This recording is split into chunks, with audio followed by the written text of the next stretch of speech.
Ya. Next.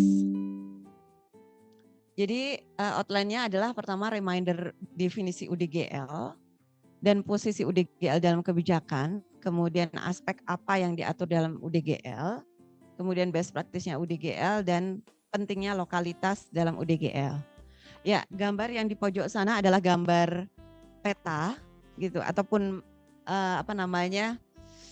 bukan peta ya, tapi miniaturnya Singapura gitu ya. Nanti Anda kalau ke Singapura kan mungkin pasti akan ke Yura ya. Ke Yura, nanti Anda akan melihat bagaimana miniatur UDGL yang ada di Yura tersebut. Oke, next. Ya. Jadi ini adalah dasar kenapa sih kemudian yang namanya Urban Design Guideline itu kemudian mendunia gitu ya. Gitu. Jadi tahun 1916 pada waktu itu ada gedung Equitable Building ya yang dibangun waktu itu di New York ya. Gedungnya itu benar-benar tinggi menjulang. Matur nuwun Pak Joni. Iya, makasih. Ya, tinggi menjulang ke atas, tidak ada seat back-nya dari street gitu ya. Kemudian tidak benar-benar rising vertically gitu ke atas. Dan ini kemudian mengakibatkan cahaya matahari itu tidak bisa masuk sampai ke sidewalk yang ada di sekitarnya. Orang-orang merasa gelap ketika berjalan di situ dan kedinginan karena tidak ada cahaya matahari. Hal itu menimbulkan protes ya dan menimbulkan concern begitu dari masyarakat bahwa sebenarnya yang namanya bangunan di suatu kota itu harus diatur gitu karena efeknya banyak. Efeknya itu tidak cuma tadi ya cahaya matahari yang tidak bisa masuk, tapi termasuk kenyamanan, termasuk hal-hal lain gitu ya, yang kemudian ini menjadi leverage ataupun menjadi dasar awal kenapa kemudian mulai diatur terkait dengan amplop bangunan yang ada di New York gitu ya. Nah, itu kemudian diduplikasi di banyak kota-kota dunia yang lain gitu. Ya, next. Nah, sekarang apa sih yang namanya UDGL itu? Jadi UDGL dulu waktu perancangan kota sudah disebut ya. UDGL ini istilah USA dari Amerika, Urban Design Guideline. Kalau nanti pakai buku-bukunya UK, Inggris gitu ya, biasanya dia pakai nama Development Control gitu. Development Control Plan. Jadi nanti mungkin istilah UDGL itu memang lebih banyak di Amerika. Kalau di Indonesia, UDGL ini terjemahannya adalah Panduan Rancang Kota. Nah, Panduan Rancang Kota ini yang mengadopsi adalah Pemprov DKI Jakarta. Gitu. Ya, jadi yang punya Panduan Rancang Kota itu biasanya adalah Pemprov DKI. Gitu. Nah, UDGL atau Panduan Rancang Kota ini merupakan bagian dari RTBL. Gitu. Jadi kalau UDGL, Panduan Rancang Kota ini gimana Dek? Aman? Aman. Panduan Rancang Kota ini isinya itu adalah struktur peruntukan lahan, intensitas pemanfaatan lahan, tata bangunan sampai ke sistem prasarana dan utilitas lingkungan. Kalau RTBL itu ditambah rencana investasi, kemudian pedoman pengendalian, termasuk siapa yang bertanggung jawab di situ.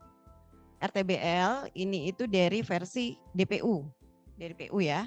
Kalau PRK itu versi DKI karena DKI nggak ingin mengatur terlalu dalam sampai ke investasinya supaya bisa langsung diperdakan. Jadi nanti jangan bingung kenapa Jakarta punya PRK gitu ya, tapi kota lain mungkin tidak semuanya pakai itu. Kalau kota lain pakainya RTBL yaitu PRK dan rencana investasi. Sedangkan yang dilakukan oleh Anda sampai UTS ini adalah menyusun PRK. Nanti setelah itu Anda akan menyusun rencana investasinya. Nah, Anda sebenarnya akan menyusun RTBL secara keseluruhan, gitu ya. Tapi untuk saat ini, hari ini Anda akan menyusun PRK-nya dulu, gitu. Panduan Rancang Kotanya itu akan disusun oleh Anda. Oke, next. Ya. Nah, Panduan Rancang Kota itu apa? Ini adalah uraian teknis, kriteria, gitu ya. Dan standar gitu ya yang ada di apa namanya, di usulan dari desain Anda. Oke.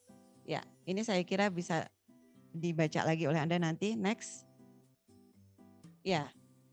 Selama ini yang namanya RTBL atau PRK itu kan hanya bisa dilakukan di lokasi-lokasi tertentu. Tidak semua di kota-kota kita itu punya panduan rancang kota, tidak semuanya punya RTBL.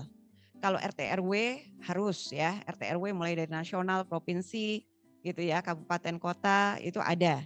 RDTR mungkin sebagian ada, seharusnya dulu semua kecamatan itu punya. Nah, RTBL itu hanya lokasi-lokasi khusus.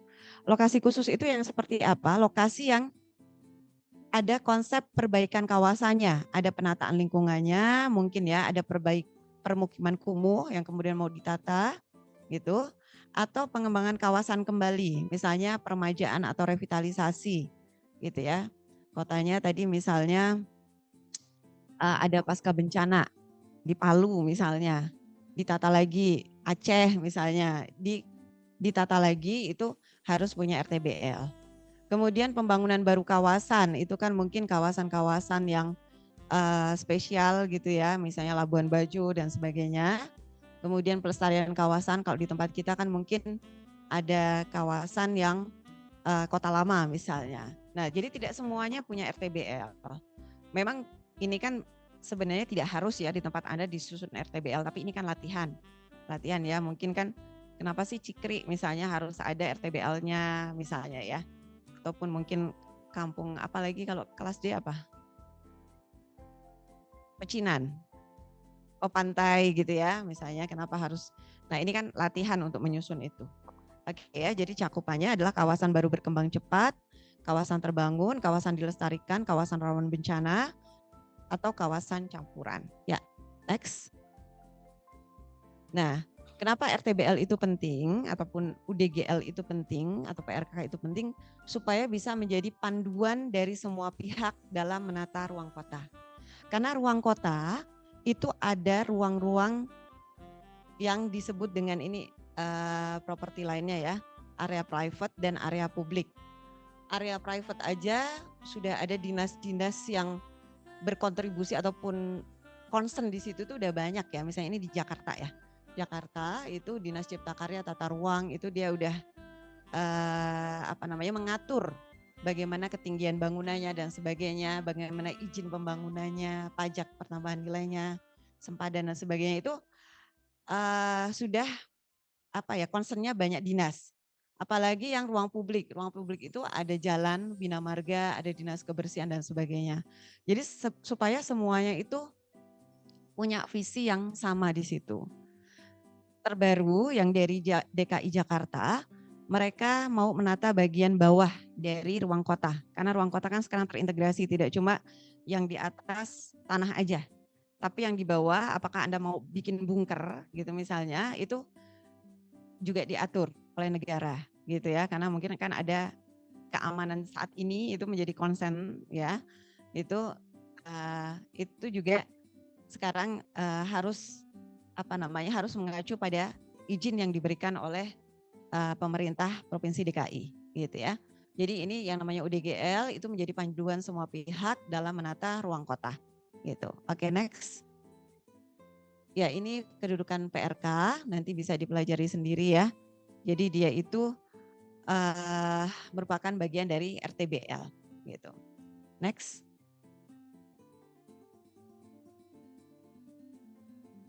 Kalau di tempat saya kok hilang ya? Oh ya, oke. Oke, sampai sini kira-kira Anda paham ya? Paham dulu, ini reminder aja. Ya. Dulu merasa udah dapat atau belum? Sudah ya? Oke. Ya, next. Bisa? Ya. Jadi memang kenapa tempat Anda itu tidak luas ya?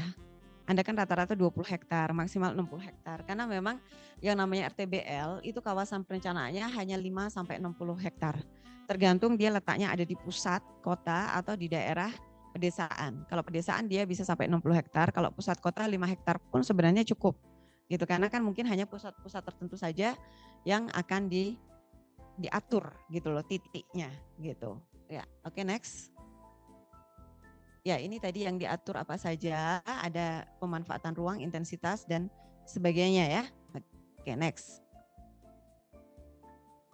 Nah, yang diatur itu dari sesuatu yang sifatnya kawasan gitu ya, distrik ya, mungkin ada distrik dagangan dan jasa, koridor gitu misalnya. Kemudian ada juga blok-blok tertentu itu juga diatur, kemudian sampai ke coupling-couplingnya itu diatur. Jadi nanti silahkan Anda itu, makanya kenapa kemarin selalu ditekankan data itu harus detail gitu, supaya Anda itu mudah mengatur bagaimana konsep desain yang ada di situ. Ya, next. Bisa, next. Belum. Kan ya. Nah, ini contoh, ini sebenarnya ada di IKN ya. Ini KIPP-nya IKN, pernah baca tentang IKN? Ada? Belum. Susah ya Safiknya? Oh, di sini belum berubah? Kenapa ya? Oh, atau karena tadi kesenggol-senggol saya ya? Oke. Jadi nanti Anda bisa, sudah. Thank you. Bisa buka Instagramnya DKI Jakarta 1 gitu ya, Jakarta 1 DKI. Dia itu punya informasi seluruh UDGL yang ada di DKI Jakarta. UDGL DKI Jakarta itu banyak ya. Ada yang dukuh atas misalnya terkait dengan transportasi, kemudian ada juga yang terkait dengan komersial gitu ya. Supaya Anda mungkin punya gambaran gitu. UDGL itu disusun itu dengan sistematika yang seperti apa sih gitu ya. Jadi di DKI itu ada banyak lah, mungkin sudah sampai 30-an UDGL itu ada di DKI. Ya, next. Ya, ini contoh ya, contoh mungkin ini daerah transport ya. Ini sepertinya di daerah sekitar Dukuh Atas gitu ya. Jadi kalau contoh ya stasiun yang ada di sana, yang direncanakan itu adalah daerah inti pengembangan stasiun ya. Bagaimana sih lokasi penempatan bangunannya, kemudian level ketinggian bangunannya gitu ya. Mana lahan yang dibebaskan untuk kepentingan umum. Kemudian ada area pergerakan transit. Karena yang namanya transport itu kan pasti ada orang yang berjalan di situ. Nah, area pergerakan transit itu kira-kira berapa meter. Jadi ketika kita mendelineasi itu benar-benar dipikirkan gitu ya. Stasiun ini efek dari pergerakannya itu seberapa lebarnya atau buffernya gitu ya. Ini jadi daerah inti, kemudian ini adalah daerah pergerakan gitu ya, dan ada daerah penyangga. Nah, ini juga kemudian daerah penyangga ini juga diatur skyline-nya. Ini contoh ya. Nanti Anda bisa lihat lagi yang di Instagram itu gitu ya, bagaimana sih data dari Jakarta 1 itu menginformasikan UDGL yang ada di Jakarta. Next. Ya, ini juga yang harus ada di PRK ataupun di UDGL. Pertama adalah panduan preskriptif yang sifatnya itu tegas ya. Jadi misalnya BCR itu apa? Building Coverage Ratio, KDB 80% atau 60%. Nah, itu tegas gitu ya. Kemudian ketinggian bangunannya 4 lantai gitu kan. Berarti hasil perhitungan Anda itu kemarin kan sudah harus dipilih, difikskan. Gitu, sudah tidak lagi kemudian, kalau kemarin kan sudah kriteria terukur ya, sekarang sudah harus terpilih di tempat Anda, di lokasi tertentu itu ketinggiannya berapa. Kalau performance itu sifatnya lebih fleksibel gitu ya. Di sini kalau preskriptif itu limitsnya berarti ini harus jelas. Kalau performance berarti kan dia ada fleksibilitas gitu ya, fleksibilitas yang kemudian bisa bisa memungkinkan desain itu tidak cuma diatur dalam satu point of view gitu ya, gitu. Jadi misalnya landscape gitu atau vegetasi gitu kan. Mungkin vegetasi itu yang penting adalah vegetasi peneduh misalnya. Tapi vegetasi peneduh itu apa jenisnya itu mungkin sangat terbuka sekali gitu misalnya. Yang penting tidak menutup matahari gitu cahaya matahari untuk masuk ke open space misalnya. Oke. Next. Ya, ini contoh-contoh preskriptif ya. Jadi nanti harus ada lebar-lebar yang jelas, misalnya 3 meter ya. Kemudian apalagi yang ada di situ ya, misalnya ketinggian antar, kalau karena ini kan mungkin di daerah transport ya. Ini hubungan antar bangunannya seperti apa, KDB, KLB, GSB gitu. Nah, ini biasanya terkait dengan preskriptifnya gitu ya, termasuk mungkin jarak antar pohon jika itu dibutuhkan gitu. Karena mungkin kan di tempat tertentu jarak antar pohon itu penting. Nanti mungkin ada penjelasan di situ. Oke, next. Ya, ini sebenarnya data-data yang harusnya kemarin Anda sediakan. Ya, dianggap Anda punya data ini secara lengkap ya, mulai dari citra satelit, kemudian land use, kemudian kondisi fisik bangunan dan sebagainya gitu. Ya, dan kemudian itu yang akan dipakai oleh Anda untuk memetakan panduan yang ada di lokasi Anda. Next. Ya, ini masih di Jakarta ya, di Jakarta. Misalnya kayak muka bangunan itu mau diatur kayak apa, yang kemarin daerah komersial itu ya. Ada beberapa tipe. Mungkin ada yang pagar pembatasnya tidak dibolehkan. Tapi kalau tipe C, Jakarta itu kan sekarang banyak yang dibuka ya. Kalau Anda ke Singapura nanti, itu antara bangunan satu dan bangunan sebelahnya itu nggak boleh ada pagar. Karena orang harus bisa berjalan gitu. Nah, ini tergantung di tempat Anda itu pagar itu penting apa enggak gitu. Kira-kira mau mendukung walkability atau mendukung misalnya segregasi gitu misalnya. Yang penting jelas ininya gitu. Ini contoh ya. Jadi kenapa pagar itu boleh dan tidak boleh itu kan tergantung visi dari desain Anda gitu ya. Kemudian parkir, area akses dan parkir drop off itu ada yang tidak boleh, ya, ada yang boleh gitu misalnya. Lantai dasar ada yang dipakai untuk retail, ada juga yang mungkin untuk perkantoran gitu. Nah, ini kan diatur di tempat Anda nanti. Next. Ya, ini kalau ini kaitannya dengan DKI yang terkait dengan PRK tadi ya. Next. Oke, ini sebenarnya kaitannya dengan kelas Anda kemarin karena mereka mengambil Borobudur ya.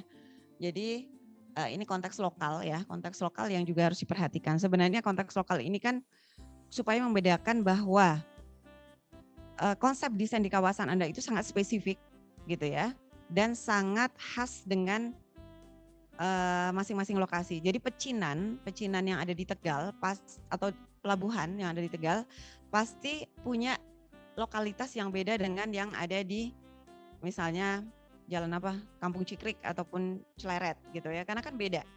Ini apa aja sih kelas A sama kelas D ya? Anda kelas apa? Oh C. Oh C itu kelasnya apa aja? Temanya apa? Stasiun ya, berarti kan ada pengaturan yang beda. Nah, lokalitas itu harusnya gitu ya, harusnya itu dia memang diangkat gitu loh di konsep desain Anda. Jadi desain Anda itu kan harus bisa membawa gitu ya, membawa konteks lokal yang mau diangkat itu seperti apa. Jadi kalau di Borobudur itu contohnya mereka itu ketika mau membuat tata masa bangunan, mengatur tata masa bangunan, mereka itu memperhatikan langgam yang ada di Candi Borobudur tersebut. Jadi bangunan bentuk atap perisai gitu yang ada di istilahnya reliefnya Borobudur itu dijadikan dasar untuk tata bangunan yang ada di situ. Nah, tapi ini kan masing-masing beda-beda ya. Pecinan itu kan mungkin punya langgam tertentu, kemudian pelabuhan itu rumah rumah nelayan gitu ya, misalnya fisherman village itu kan mungkin beda dengan yang ada di kampung-kampung kota gitu ya. Jadi silahkan nanti dicek lagi apa sih sebenarnya aspek lokal gitu ya, aspek lokal yang kemudian bisa Anda angkat di tempat Anda. Oke, next. Nah, ini yang ada di Permen PU tahun 2007, struktur peruntukan lahan nanti ada yang makro dan mikro ya.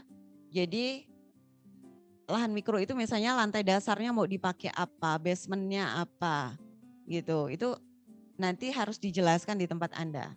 Kemudian intensitas pemanfaatan lahan ada KDB, KLB, GSB, KDH gitu ya.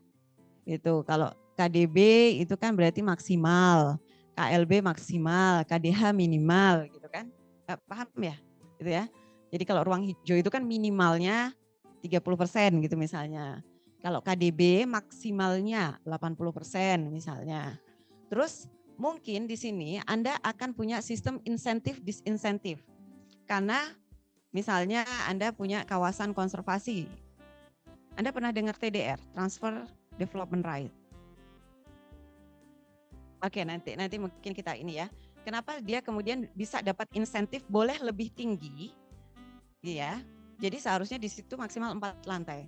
Tapi kemudian dia boleh menaikkan itu jadi 6 lantai, itu karena mungkin dia memfasilitasi adanya ruang publik yang ada di sekitarnya. Atau karena dia mempreserve apa misalnya kelenteng gitu ya yang ada di situ, sehingga dia kemudian punya hak untuk meninggikan bangunan gitu.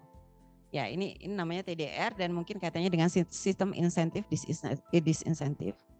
Ya kemudian tata bangunan, nah ini kan kemarin mungkin Anda sudah membuat 3 dimensi, tapi 3 dimensi itu mungkin masih sangat umum gitu ya, yang mungkin kalau itu diterapkan di tempat lain ya itu bisa aja gitu. Tapi kan ini harusnya jelas bagaimana pengaturan blok lingkungannya, ukuran bloknya, ruang terbuka dan tata hijaunya seperti apa itu seharusnya ada di situ. Next. Kemudian tata bangunan yang lain ya, orientasi bangunan, letak dan orientasi bangunan. Nah ini kan kalau di tempat Anda kan mungkin tidak terlalu detail sekali, tidak terlalu aspek lokalnya itu kan tidak terlalu saklek sekali. Tapi kalau misalnya kayak di Bali gitu ya, orientasi bangunan itu kan kajah kelot. Kajah itu menghadap gunung atau menghadap laut gitu. Jadi itu sesuatu yang menjadi dasar bangunan itu boleh menghadap mana sih sebenarnya berdasarkan local wisdom yang ada gitu. Tapi mungkin kalau di tempat Anda itu kan mencari matahari pagi misalnya. Jadi orientasi bangunan misalnya sebaiknya memanfaatkan adanya matahari yang ada sepanjang tahun gitu misalnya.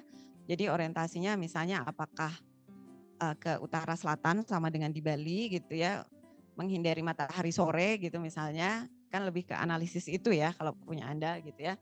Jadi letak dan orientasi bangunan ini juga mungkin kaitannya dengan letak dan orientasi lapangan olahraga nanti ya, kan tidak boleh menghadap timur dan barat ya, gitu.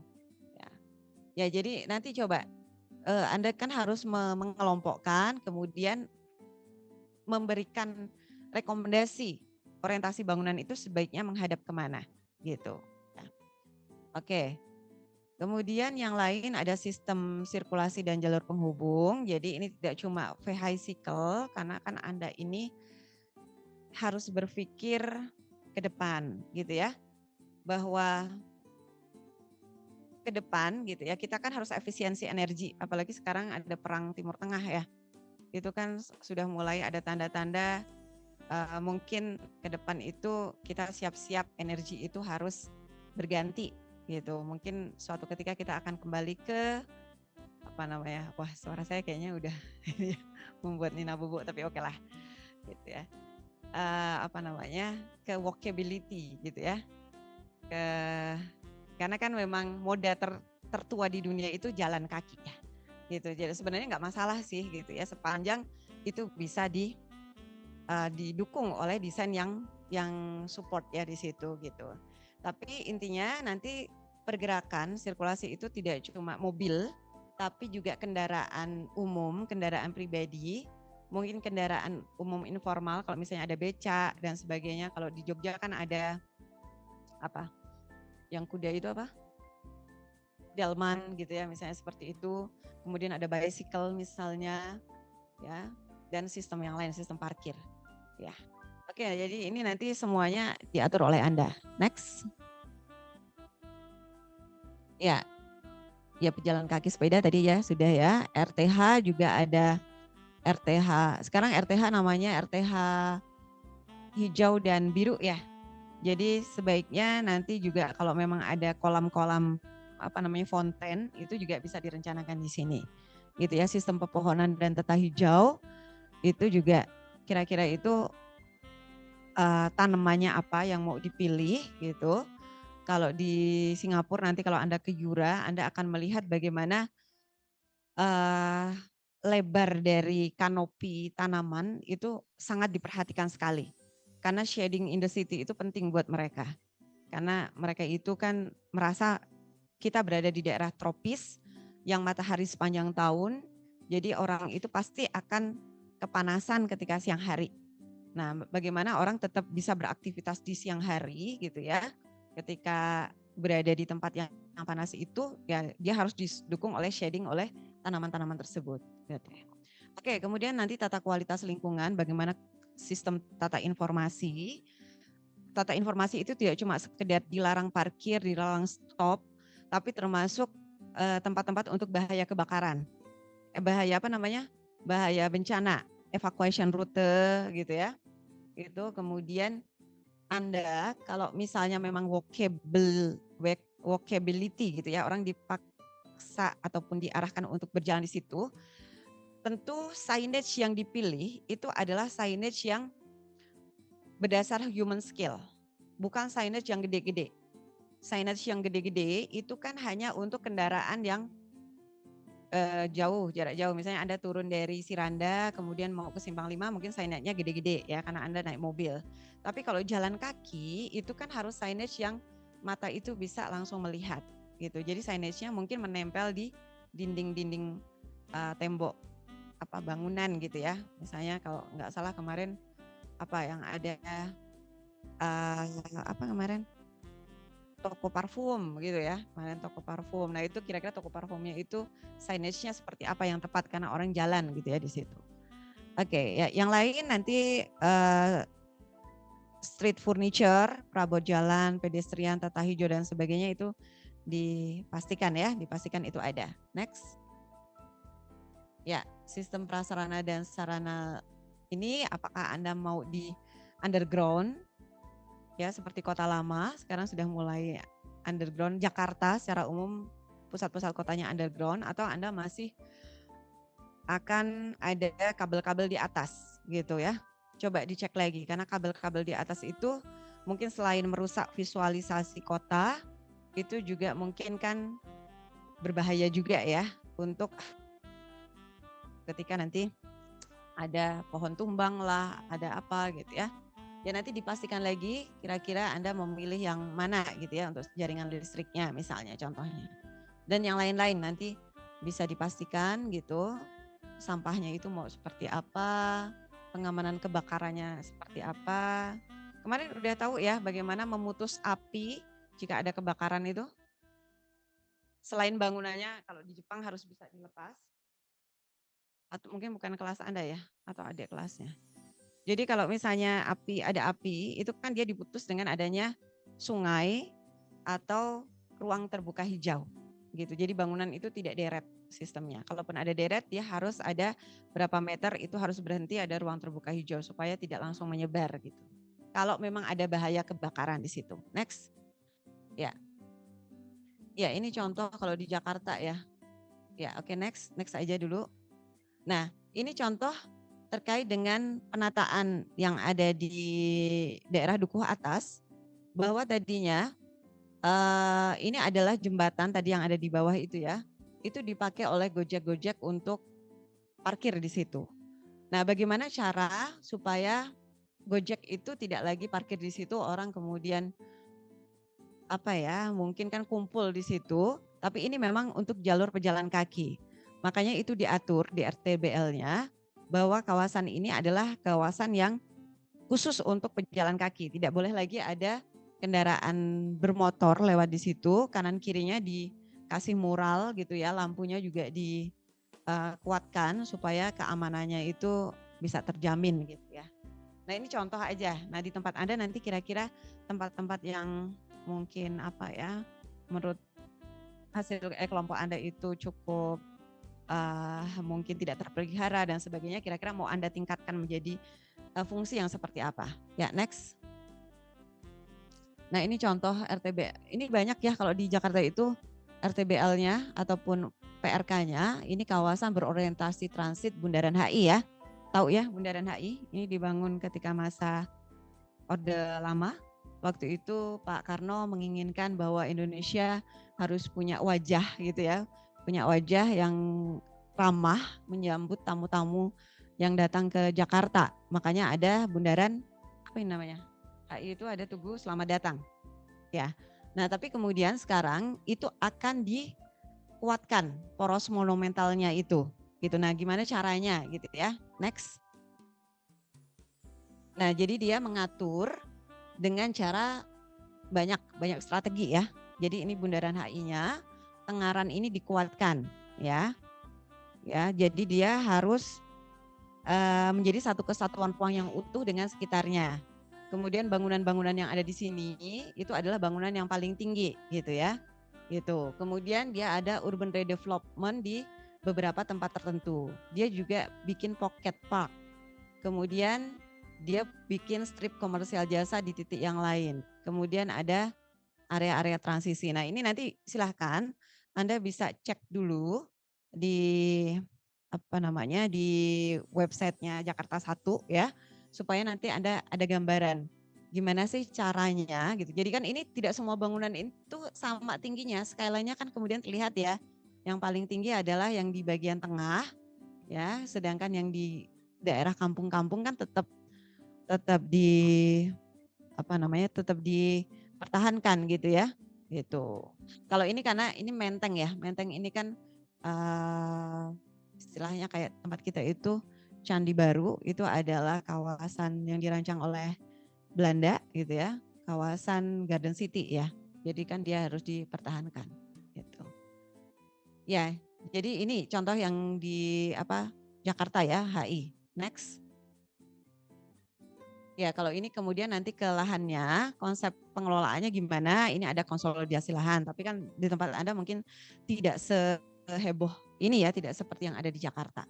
Gitu. Ini sampai KLB-nya berapa dan sebagainya itu semuanya diatur. Next. Ya, ini yang tadi penjelasannya lebih rinci. Mana hunian yang kurang dari 5 lantai, hunian lebih dari 8 lantai itu semuanya diatur di situ. Next. Ya, kemudian ini juga sampai kepada subbloknya, karena kan seharusnya kan sampai kepada persil ya, gitu.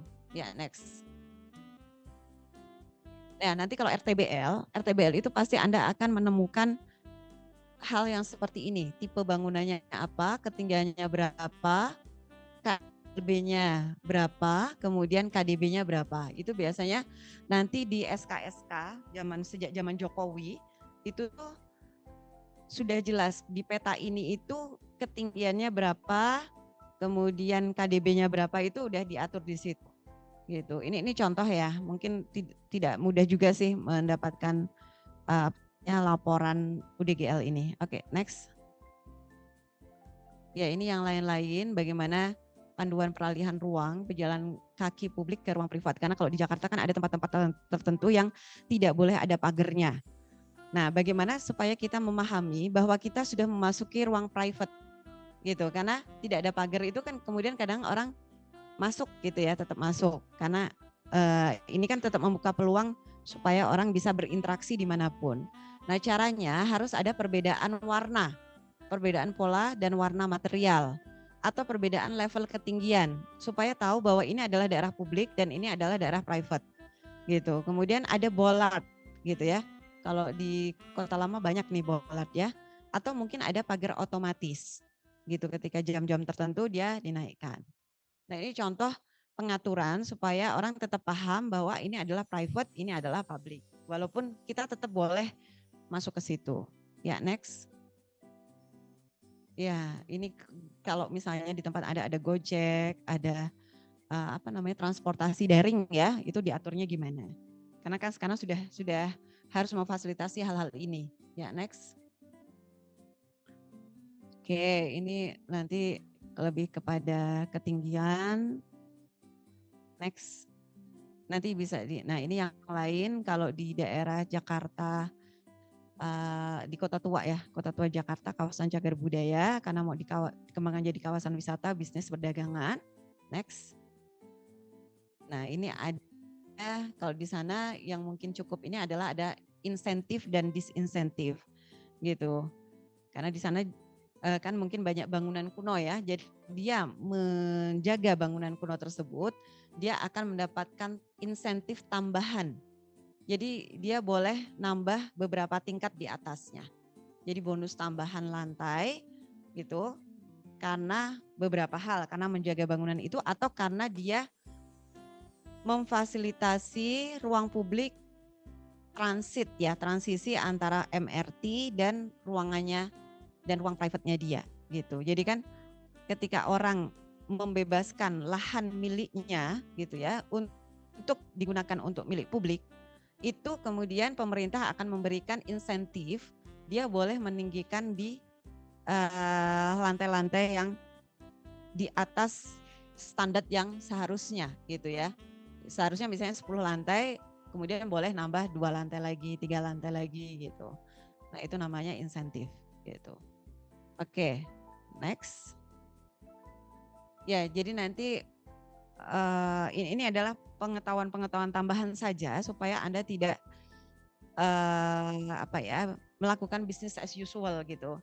Jika nanti Anda menemukan bangunan-bangunan yang mungkin unik gitu, itu Anda harus mungkin peka menatanya. Jadi misalnya contoh ya, bangunan sudut di Tegal ada ya, yang daerah sekitar stasiun ada bangunan sudut Belanda gitu. Nah bangunan sudut itu dia harus dijaga karena dia penting untuk memberikan orientasi dan menandai perpotongan jalan. Itu contoh ya. Belum yang lain lah, ada bangunan seatback yang seatbacknya harus bagaimana dan sebagainya nanti dibaca. Next. Coba mungkin ini kita ke bangunan sudut. Next. Saufik. Nah, ini contoh bangunan sudut yang ada di Bandung. Kalau di Tegal kan ada ya, yang kemarin Anda lewat. Saya tidak tahu Anda lewatnya sebelah mana. Nah, tapi kalau di masa Belanda, bangunan karena konsep kota Eropa ya, konsep kota Eropa itu bangunan sudut itu penting untuk memberikan orientasi gitu. Jadi bangunan ini kan harus di-preserve. Jangan sampai tertutupi, kemudian jangan sampai kemudian diubah bentuknya gitu ya. Ini gedung pensil yang ada di Bandung. Next. Ya. Kemudian kalau di Bandung banyak sekali, ini ada di Jalan Asia Afrika, itu juga banyak bangunan sudutnya. Next. Ya, kemudian di Braga gitu ya. Ya. Jadi ini contoh-contoh bangunan nanti yang menjadi orientasi kawasan gitu ya, itu. Jadi mungkin kan dia tetap kemudian diatur supaya dia itu signage-nya tidak menutupi bagian depannya dan sebagainya. Next, saya sudah berapa menit ya? Hampir sejam. Oh, oke. Anda ada kuliah apa lagi? Tadi untuk workshopnya gimana dari dosen masing-masing? Ada workshop atau tidak? Belum ada informasi ya? Oke, kalau gitu kita lanjutkan dulu ya. Ini hanya reminder, tadinya saya cuma minta waktu 30 menit, tapi ternyata mungkin butuh waktu lebih. Next. Ya kemudian nanti pejalan kaki itu tidak cuma pejalan kaki yang ada di muka jalan atau di muka bangunan, tapi juga perlindungan terhadap cuaca ya. Karena kan kita itu di daerah tropis, ada hujan, kadang-kadang ada panas gitu ya. Tolong berarti apakah misalnya kayak di Bandung itu dulu dari pemerintah Belanda pada waktu itu menata pasar yang ada di Bandung namanya pasar apa? Kalau pasar pagi Jakarta, kalau di Bandung namanya apa? Oh, Ciroyom, yang di atas lagi. Pasar apa? Pasar Baru. Pasar Baru yang ada di Bandung, itu bangunan yang ada di sana, bagian bawahnya itu harus diundurkan supaya punya arkade. Jadi Belanda itu yang mengatur. Karena orang biar bisa jalan kayak kita jalan di Malioboro gitu. Jadi supaya ada arkade yang tadinya bangunannya itu lurus, itu dia harus mundur bagian bawahnya. Nah, ini kan tergantung kalau misalnya Anda mau mendukung walkability yang ada di lokasi Anda. Gimana caranya orang bisa jalan dengan nyaman, tidak kena hujan, tidak kena panas gitu ya. Kalau Belanda tadi caranya mundur dong yang bagian belakangnya gitu. Jadi dia ngaturnya gitu, perlindungan terhadap cuacanya. Tapi kalau punya kita mungkin kan kayak idenya Prof Danis gitu ya. Pedestrian waste itu ada 2 pohon gitu. Di sini tuh bisa ya gambar ya.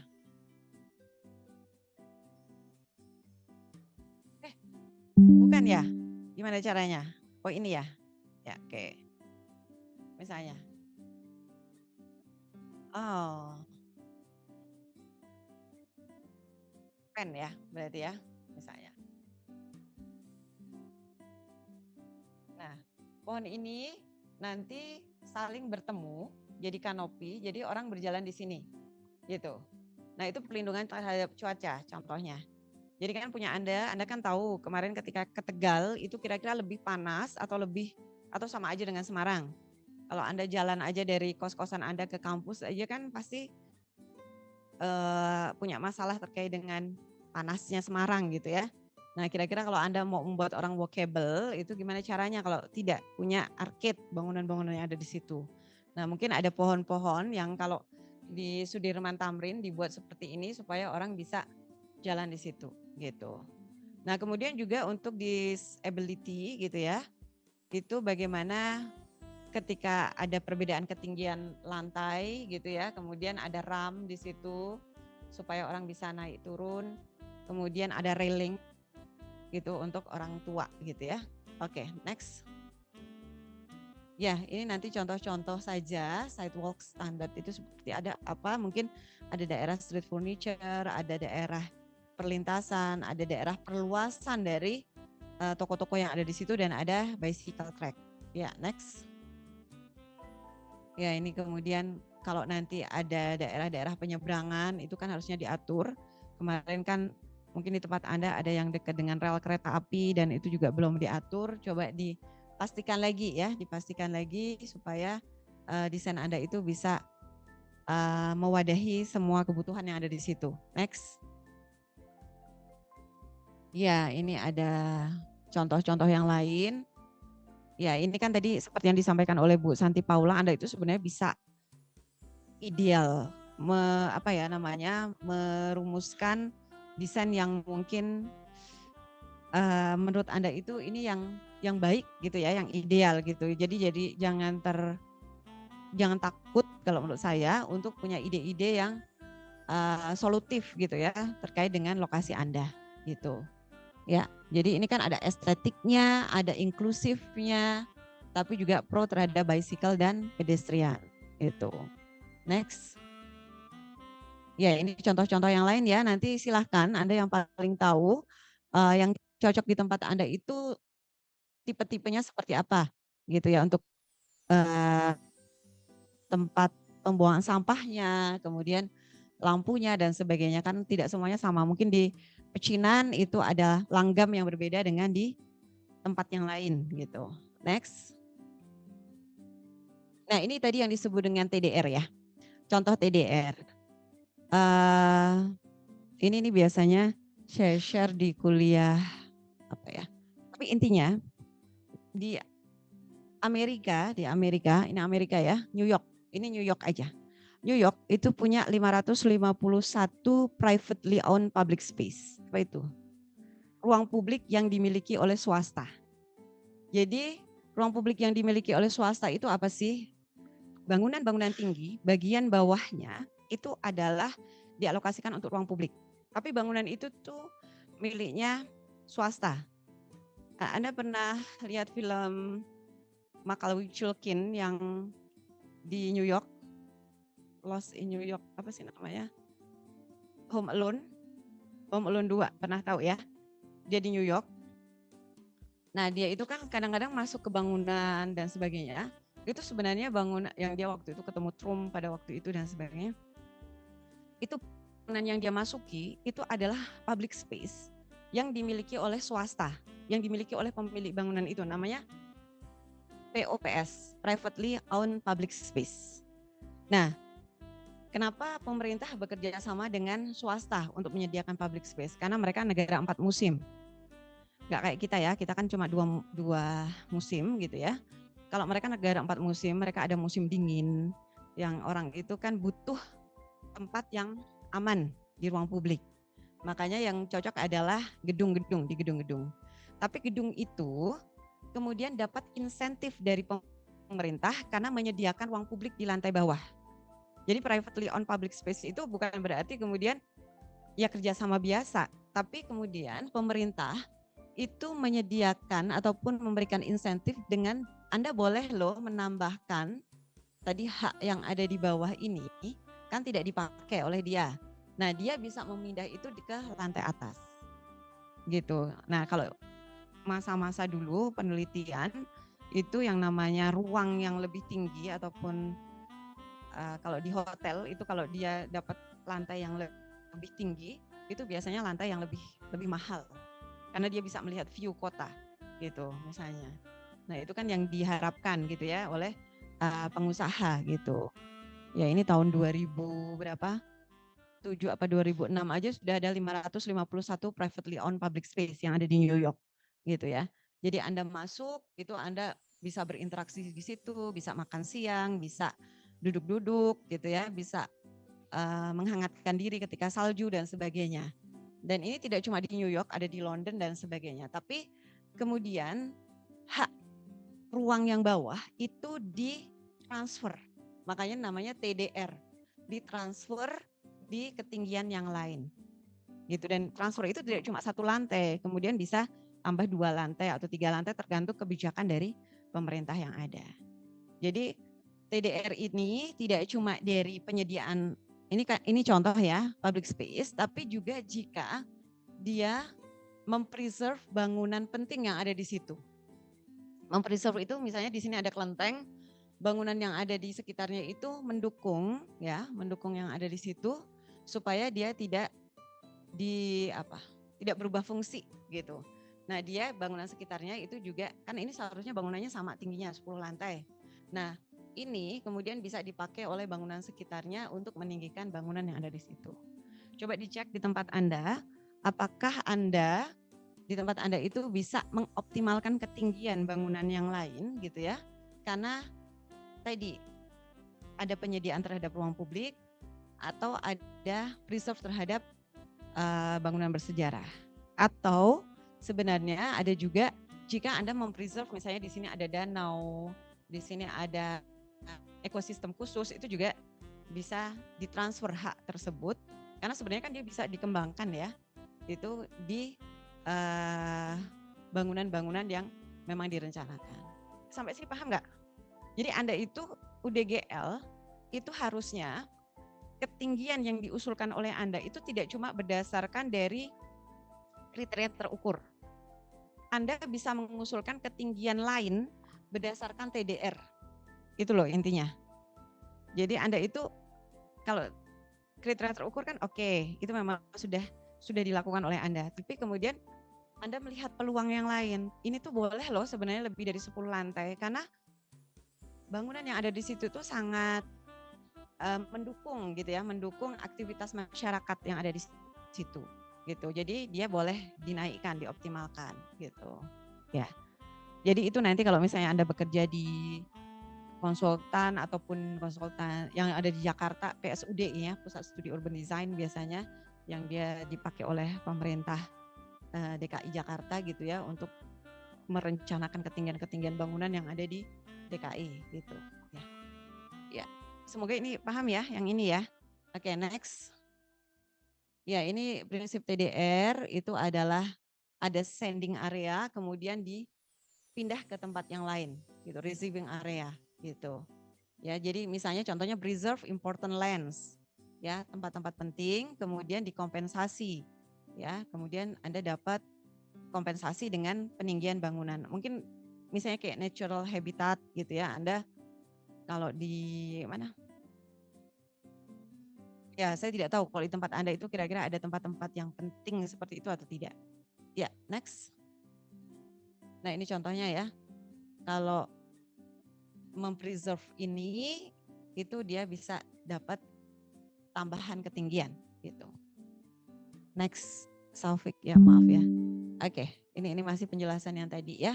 Historic building bisa dipindah ke TDR yang lain. Ya, next. Ya, ini sama lah. Ya, next ya. Ya, nanti silahkan Anda nanti potongan-potongan jalannya juga dibuat gitu ya. Plantingnya mau dipilih yang mana gitu. Karena kan planting ini kan penting sekali. Jangan sampai misalnya memilih tanaman-tanaman yang kemudian misalnya sebenarnya tadi bagus ya untuk menutupi ketika ada panas dan sebagainya. Tapi kadang-kadang Anda sendiri juga tahu ya bahwa ketika Anda berjalan dari parkir ke sini itu kan kadang-kadang ada tempat yang licin karena ada lumut dan sebagainya. Ketika tidak ada matahari, ini kan kemudian kalau di tempat kita ini sangat berbahaya, bisa membuat lumut-lumut yang ada di situ. Nah, berarti Anda harus memilih pavement itu juga yang tepat, jangan sampai yang licin gitu ya. Gitu. Selain tadi, jangan sampai pohon yang terpilih itu kemudian mungkin dipilih yang paling apa ya, tanamannya itu sering berguguran daunnya, kemudian membuat ketika tidak disapu itu membuat licin pergerakan dan sebagainya. Nah, ini pokoknya pilihlah. Sekarang kan Anda sudah kayak praktek ya di sini, sudah benar-benar memilih pilihan, salah satunya pilihan vegetasi yang tepat di situ. Pilihan vegetasi ini bisa didasarkan banyak hal, bisa didasarkan karena fungsinya, misalnya fungsinya dia adalah pohon peneduh, pohon pengarah, pohon estetis, atau karena ada toponimi yang ada di situ. Toponimi itu misalnya Semarang, asemnya arang-arang. Berarti dulu Semarang itu terkenal dengan pohon asem. Nah, pohon asem itu bisa diambil menjadi salah satu identiti kota Semarang. Nah, kalau Tegal itu kira-kira apa? Gitu ya, pohonnya. Kalau Jogja dia juga punya historic vegetation. Mulai dari pohon beringin, kemudian ada pohon, dia punya banyak pohon gitu yang kemudian punya filosofi terkait dengan bagaimana mereka itu mendidik masyarakat gitu ya, mendidik masyarakat untuk peduli dengan pohon tersebut. Nah, punya Anda itu kira-kira ada pohon-pohon yang khas nggak di situ? Ya, apalagi kan kalau tidak salah kayak kemarin misalnya yang celeret ada di sini nggak? Nggak ada di sini. Oh, di atas. Oke. Misalnya pohon yang ada di makam, itu pohon apa sih sebenarnya yang mungkin tepat di situ gitu ya. Oke. Ya. Oke ya, nanti lampu juga gitu ya, karena lampu ini kan orang beraktivitas tidak cuma siang hari tapi sampai malam hari, yang jangan sampai ditutupi oleh pohon-pohon ini juga gitu. Kalau misalnya Anda memilih lampu yang energi matahari, itu kan syaratnya dia juga tidak boleh tertutupi oleh tanaman. Jadi bagaimana itu diatur ya. Ya, next. Nah, ini contoh di Jakarta, koridor Sudirman Tamrin. Tadinya sebelum penataan itu seperti ini. Setelah ditata, itu ada jalur pejalan kaki yang dihibahkan oleh oleh bangunan-bangunan yang ada di kanan kirinya. Gitu.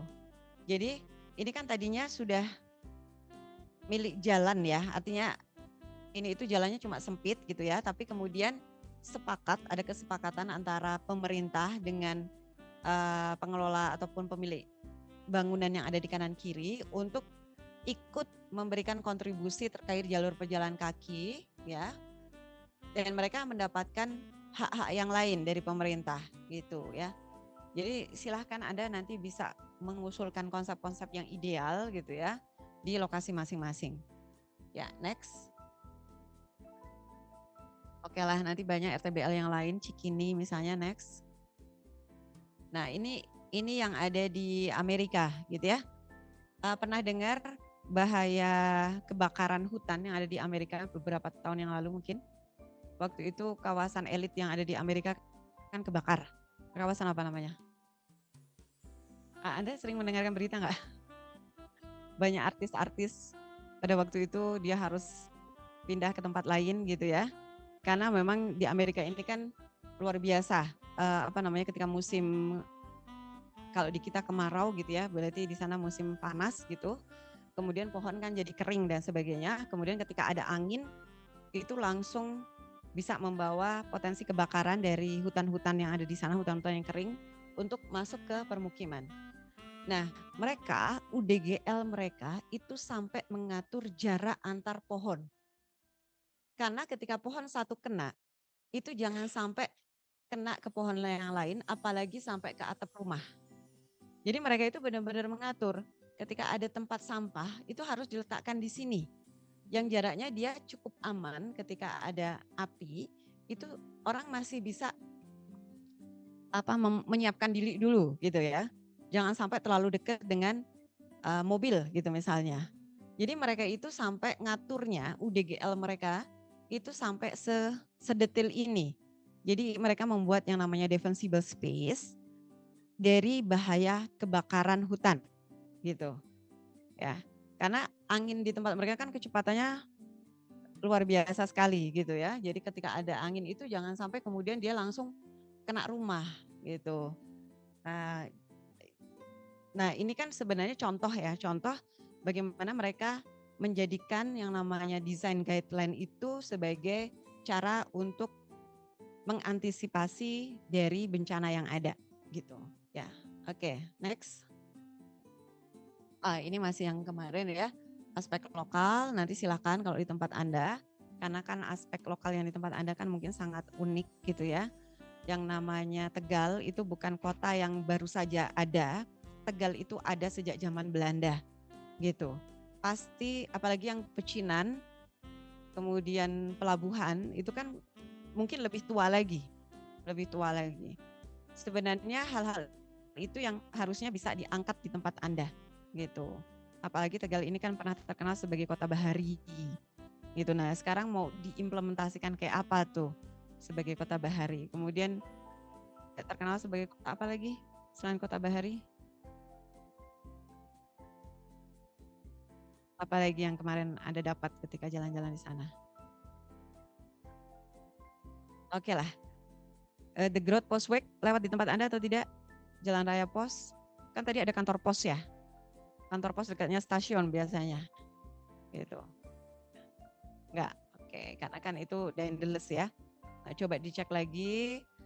Mungkin kemarin adalah banyak data-data yang sebenarnya masih bisa di-upgrade, tapi kalau sekarang sudah jadi desainnya, please dicek lagi supaya desain itu juga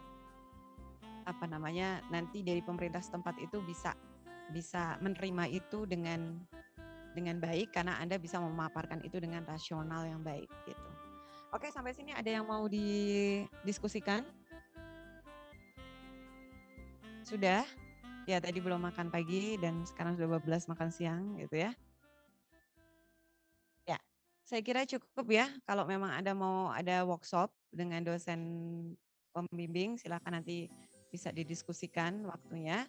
Dan untuk kuis nanti jam 19.00. Ya silakan nanti kalau ada yang kuliah nggak jam segitu? Oh di Sakota, berapa orang? 15. Aman nggak kira-kira kalau Anda sambil kuis? Selesainya jam berapa?